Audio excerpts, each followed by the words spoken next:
Freud não perguntava apenas, o que você quer? Ele perguntava, por que você sempre destrói tudo quando está prestes a conseguir o que quer? E é aí que a psicanálise começa. Não no desejo, mas na ruína que você repete em silêncio. A autossabotagem não é burrice, não é azar, nem má sorte. É sintoma, um sinal de que o inconsciente ainda governa, de que há forças dentro de você mais antigas que seus planos, mais profundas que suas metas. Forças que não querem seu sucesso, querem sua repetição. Você acha que quer crescer, mas inconscientemente está obedecendo a um roteiro antigo, aprendido na infância, quando descobriu que ser muito visto era perigoso, que chamar atenção era arriscado, que ser feliz era algo que logo seria punido. Freud chamava isso de compulsão à repetição, a tendência de recriar inconscientemente as mesmas situações dolorosas, os mesmos fracassos, as mesmas feridas, porque ali você conhece as regras, ali você sabe como se comportar, ali você se sente em casa, mesmo que essa casa arda. Por medo de perder quem você se acostumou a ser. Porque quando tudo dá certo, você precisa se tornar alguém novo. E essa transformação assusta mais do que o fracasso. O fracasso é previsível, o sucesso não. E o inconsciente prefere o conhecido, mesmo que seja um inferno. Toda vez que você adia, procrastina, desiste, cria um caos desnecessário. Talvez não esteja cometendo um erro. Talvez esteja obedecendo a um trauma. Um velho pacto com a dor, um compromisso invisível com a versão ferida de si mesmo. Freud via o inconsciente como um teatro, e você como o ator principal que esqueceu que está atuando. Você segue o roteiro, repete a cena, vive os mesmos enredos com pessoas diferentes, e depois chama isso de destino, de vida, de karma. Mas talvez seja só a sua infância falando. A autossabotagem é uma tentativa desesperada do inconsciente de manter você no papel que aprendeu a desempenhar. Porque esse papel tem nome, tem função, tem lógica interna. Mudar esse papel exige matar um eu antigo. E o inconsciente teme o luto mais do que o sofrimento. É por isso que você sente alívio quando desiste. Porque desistir é voltar para o personagem seguro. Mesmo que seja o personagem do fracassado, do rejeitado, do excluído. Pelo menos esse personagem você conhece, e o inconsciente prefere a dor conhecida ao vazio do novo. Freud nos mostra que, muitas vezes, o sofrimento é familiar, e por isso viciante. Você não volta para aquela pessoa tóxica por burrice, volta porque ela te oferece uma dor que você já entende. Você não se sabota por fraqueza. Se sabota por lealdade ao que te formou. A lealdade invisível à dor é uma forma de amor distorcido. É como se dissesse, não posso ser feliz se minha mãe não foi. Não posso brilhar se meu pai nunca brilhou. Não posso ter paz se todos à minha volta vivem em guerra. Isso não é racional. Isso não é escolha consciente. Isso é o inconsciente agindo como guardião da culpa ancestral. Um sistema psíquico que prefere a repetição à traição da história familiar. Você fracassa, mas se mantém fiel ao sofrimento herdado. E aí está o grande dilema. Para se libertar, você precisa trair o passado. Precisa se permitir viver o que seus antepassados não puderam. Precisa assumir o risco de dar certo. E isso provoca medo, vergonha e até luto psíquico. Porque você precisa deixar alguém para trás. Você mesmo. Freud dizia que o inconsciente não entende o tempo como nós. Nele, tudo está acontecendo agora. A dor que foi sentida aos 7 anos ainda está viva, e ela age. Age toda vez que você está prestes a se realizar. E sente uma culpa súbita, um cansaço inexplicável, um medo sem nome. A mente cria desculpas elaboradas. Mas o corpo sabe. A sensação de peso, a náusea, o bloqueio criativo, a preguiça repentina, tudo isso pode ser linguagem do inconsciente. Uma tentativa desesperada de preservar o que é familiar, mesmo que esteja te destruindo. A autossabotagem, então, não é um erro, é um aviso. Um grito da parte mais escondida de você que diz: estou com medo de quem você pode se tornar. Não porque esse novo você seja ruim, mas porque ele é desconhecido. E o inconsciente prefere o inferno conhecido ao paraíso incerto. Freud nunca quis que você se culpasse pela autossabotagem. Ele queria que você a escutasse, que você parasse de se odiar por recuar e começasse a perguntar: o que essa parte de mim está tentando me dizer? Porque escutar já é o início da transformação. O processo de cura começa quando você aceita que há partes de si que ainda não querem crescer, que ainda têm medo, que ainda estão presas num passado emocional. E essas partes não precisam ser vencidas. Precisam ser incluídas. A mente inabalável, dizia Freud, não é a que vence os impulsos. É a que se torna consciente deles. Porque só o que é visto pode ser transformado. E só o que é acolhido pode, enfim, deixar de gritar. Freud acreditava que o trauma não se repete apenas para machucar, mas para tentar ser resolvido. A autossabotagem é um ritual inconsciente, uma tentativa de reencenar a dor antiga esperando um novo final. O problema é que o final raramente muda. Você atrai pessoas que lembram sua ferida original, situações que ecoam aquele abandono, aquela rejeição, aquela humilhação primordial. E sem perceber, você se entrega a elas com uma esperança infantil. Dessa vez, talvez seja diferente, mas quase nunca é, porque o roteiro ainda é o mesmo. Você quer ser visto, amado, acolhido, mas age como alguém que não merece isso. Sabota oportunidades, afasta pessoas boas, escolhe amores impossíveis. Como se estivesse testando o mundo, perguntando: você vai me machucar como todos os outros? E quando machucam, você diz: eu sabia.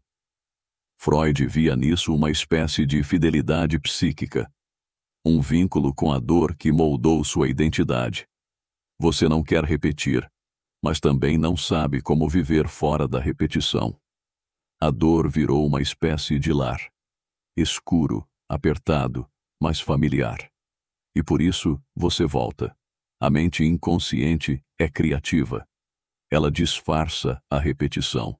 Ela chama de intuição o impulso de voltar para aquele relacionamento tóxico. Ela chama de realismo o medo de tentar algo novo. Ela cria racionalizações impecáveis para que você acredite que está tomando decisões, mas está apenas obedecendo. A autossabotagem raramente grita. Ela sussurra. Ela aparece como aquela mensagem não enviada, aquele currículo que você não mandou, aquela desculpa que te impede de dar o próximo passo. Ela não destrói com violência. Ela te convence a parar devagar, sem que perceba. Freud dizia que o inconsciente nunca age sem motivo. O sintoma é um mensageiro, um código, um pedido de escuta.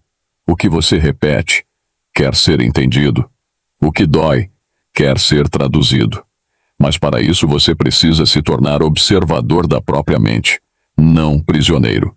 E isso exige pausa, olhar para trás, revisitar o que você aprendeu sobre si mesmo, porque a maioria das suas decisões são respostas a experiências que você nem lembra mais. Você está tentando consertar com escolhas adultas as feridas da criança que ainda vive em você. Essa criança não precisa ser vencida, precisa ser ouvida. Freud dizia que onde havia o id, deve haver o ego. Ou seja, onde havia impulso inconsciente, deve surgir consciência. O ego saudável não nega o desejo. Ele o reconhece, o acolhe e o direciona com lucidez. Mas isso não acontece de um dia para o outro. A cura do processo de autossabotagem é lenta, dolorosa e cheia de recaídas. Porque ela não é linear. Você vai voltar a repetir. Vai se ver caindo de novo. Mas cada vez com mais consciência e menos culpa. Freud não acreditava em uma psique que se conserta. Ele via a mente como um campo em constante conflito. E o poder não está em vencer o conflito, mas em suportá-lo com clareza. Uma mente inabalável não é a que resolve tudo. É a que permanece lúcida em meio à tormenta. A autossabotagem se alimenta do automatismo, da pressa, da negação. Ela cresce no escuro, como mofo. Por isso, o primeiro antídoto é a atenção. É parar de fugir do que sente, parar de reagir e começar a observar. É tratar cada impulso como uma pista, não como uma sentença. E nesse processo, você começa a notar padrões. Pessoas que você sempre escolhe, situações que sempre se repetem, emoções que voltam como ondas. Você começa a perceber que sua vida não é tão livre quanto parecia. Mas isso, longe de ser um castigo, é libertador. Porque o que é inconsciente te comanda. Mas o que é consciente te oferece escolha. Quando você percebe o padrão, ele perde poder. Quando você nomeia o medo, ele encolhe. Quando você diz em voz alta o que sempre calou, algo se desloca dentro de você. Freud dizia que a palavra tem efeito transformador. A fala no consultório não era só desabafo, era ritual de reconexão com a verdade. Porque dizer é reconhecer, e reconhecer é reintegrar. Você não precisa matar suas dores, precisa nomeá-las. E nesse gesto começa a cura. A autossabotagem enfraquece quando você se permite viver novas experiências. Quando, mesmo com medo, você tenta. Quando, mesmo esperando que tudo dê errado, você permanece. Quando aceita o desconforto do novo, sem voltar para o velho conhecido. Quando escolhe o presente, mesmo com saudade do passado. Freud ensinava que a psique quer equilíbrio, mas equilíbrio não é ausência de dor. É convivência pacífica com ela. É não deixar que ela defina tudo. É saber que você tem cicatrizes, mas que não precisa mais se ferir nos mesmos lugares. A repetição só se rompe com consciência ativa, com presença, com amor próprio aplicado na prática. E isso começa com um pequeno ato, dizer não, onde sempre disse sim, ou dizer sim, onde sempre disse não. Pequenos desvios no roteiro inconsciente, que mudam o final da história. A parte de você que se sabota não é inimiga. Ela é um fragmento esquecido, um sobrevivente de tempos antigos. Ela grita porque foi calada por muito tempo. Mas, se você escuta, ela pode virar aliada, parte do seu processo de se tornar inteiro. Freud não queria te tornar perfeito. Ele queria te tornar consciente. Porque uma vida consciente é menos sobre não errar e mais sobre saber por que erramos. E assim, escolher quando repetir e quando finalmente fazer diferente. Quando você começa a ver sua autossabotagem como sintoma e não como falha, algo muda. Você para de se culpar. E começa a se cuidar. Você entende que há um eu ferido operando por trás do eu racional. E ele só quer uma coisa: ser ouvido. Freud dizia que o inconsciente não é só um reservatório de traumas. É também um arquivo de possibilidades. Quando você olha para ele, não encontra apenas dor, mas também potência. As forças que te arrastavam podem agora te empurrar para frente. Basta que você pare de lutar contra elas. Não se trata de eliminar o inconsciente, mas de se aliar a ele, de criar um pacto com suas partes reprimidas, um acordo de paz com suas sombras. E isso acontece quando você se torna íntimo de si mesmo, quando, em vez de negar, você acolhe. Freud acreditava que a cura não era um destino, mas um processo, um trabalho constante de escavação interna, de confrontar memórias, de desfazer identificações antigas, de reescrever histórias sem precisar apagá-las, de amar a si mesmo sem precisar mentir sobre quem é. A mente que se torna inabalável não é a que vence todos os medos, é a que para de fugir deles, que encara os próprios impulsos sem se identificar com eles, que sente vontade de desistir, mas permanece, que sente medo de crescer e cresce mesmo assim. Repetir é fácil, porque é automático. Romper é difícil, porque exige presença. É mais fácil fracassar como sempre do que sustentar o sucesso. É mais confortável reviver o conhecido do que habitar o novo. Mas a vida verdadeira começa onde a repetição termina. E esse ponto final, só você pode escrever. Ninguém pode crescer no seu lugar. Ninguém pode curar sua infância por você. Ninguém pode amar suas partes rejeitadas com a intensidade que só você conhece. Isso é responsabilidade. E é também liberdade. Freud nos ensinou que a liberdade real não é fazer o que quiser. É querer o que se faz com consciência. É ter clareza sobre os porquês. É escolher mesmo quando o impulso manda repetir. É dizer, hoje não, àquela voz que sempre te fez parar. Você não precisa destruir seu passado. Precisa conhecê-lo. Precisa reconhecê-lo nos gestos, nos relacionamentos, nas escolhas. E então deixá-lo partir. Não como negação, mas como superação. Como quem agradece o que foi, mas decide, enfim, ser o que pode ser.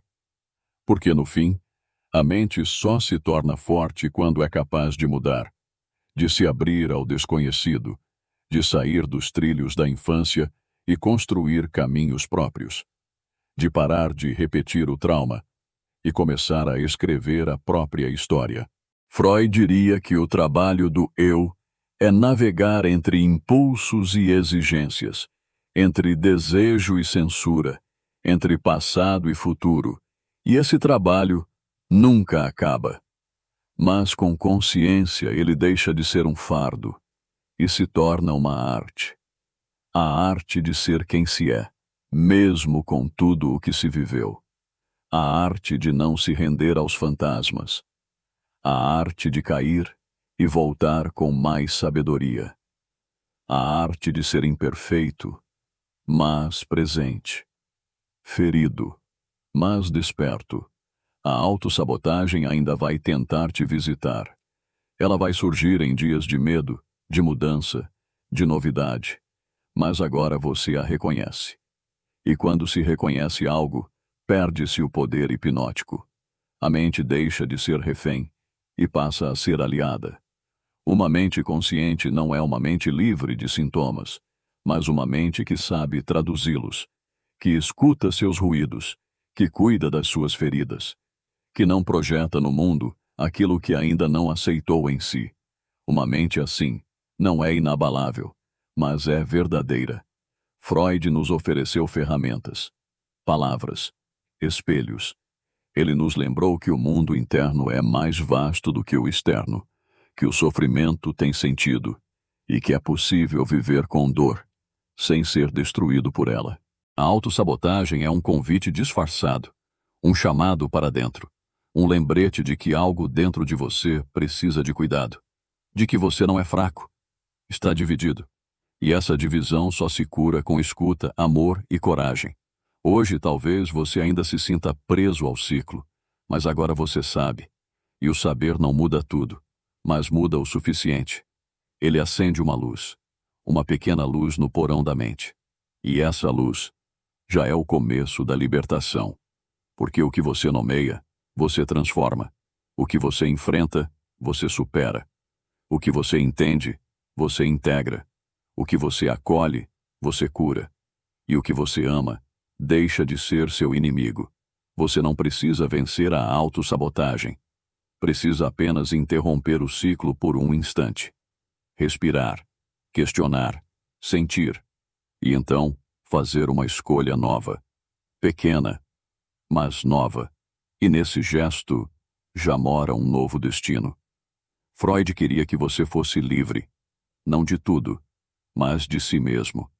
Da versão de si que foi moldada pela dor. E essa liberdade começa com uma pergunta simples. Por que eu estou fazendo isso comigo?